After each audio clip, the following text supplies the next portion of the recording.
Friends, welcome back to my channel ABS world by Ramya. ఇది చూసారు కదండి, తోటకూర కాడలు మా పెరట్లో అనమాట.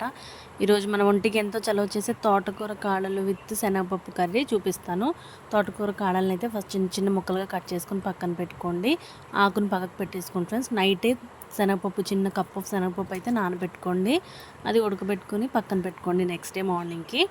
అండ్ ఒక చిట్టి దాకా పెట్టుకొని ఆయిల్ యాడ్ చేసుకొని జీలకర్ర, ఉల్లిపాయ, పచ్చిమిరపకాయ, కరివేపాకు వేసిన తర్వాత అల్లం పేస్ట్ కూడా యాడ్ చేసుకొని తోటకూర కాడలు కూడా వేసి మెత్తగా ఉడికిన తర్వాత ఉప్పు, పసుపు యాడ్ చేసుకోండి. అవి బాగా మెత్తగా అయ్యాక మనం ఉడకబెట్టిన శనగపప్పు అనేది అందులో యాడ్ చేసేయండి విత్ వాటర్తో.